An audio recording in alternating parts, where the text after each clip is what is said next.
آرام کی زندگی، سب کچھ یہ آرام مل رہا ہے، یہ مل رہا ہے، وہ مل رہا ہے، بھول گئے خدا کو. ذرا سی مشکل آتی ہے تو خدا یاد آتا، اور جب سب کچھ صحیح چل رہا ہوتا ہے تو پھر خدا کون سا خدا.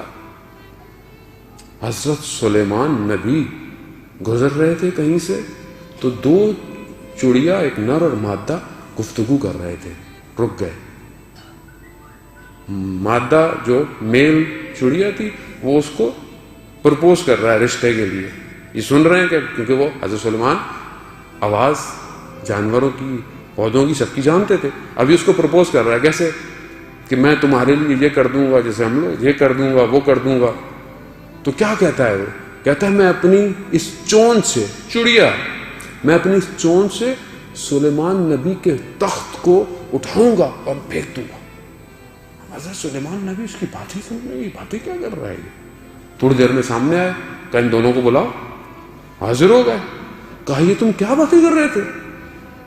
کہتے ہیں ایک عاشق اپنے معشوق سے کچھ بھی کہہ سکتا ہے، آپ مجھے معاف کر دیں. میں جانتا تھا میں یہ نہیں کر سکتا، لیکن بہرحال ایک عاشق تو معشوق سے کر سکتا ہے. اور جیسے ہم لوگ کرتے ہیں دنیا کے اندر بعض اوقات، یہ کر دیں گے، وہ کر دیں گے، اور یہ سب شادی سے پہلے ہوتا ہے، شادی کے بعد پھر کچھ اور ہی ہوتا ہے.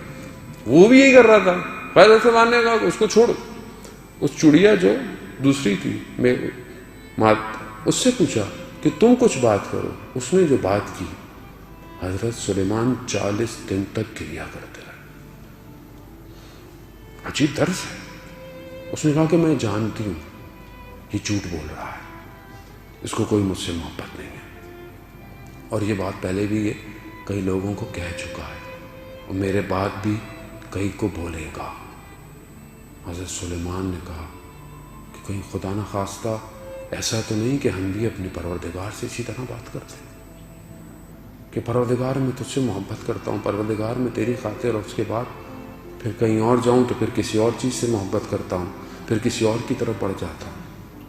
عزیزان محترم، ہم جب تک اپنے دل کو صاف نہیں کریں گے، جب تک ہم اس کی طرف نہیں بڑھ سکتے، تو یہ راتیں، یہ ایام اس تک جانے کے لیے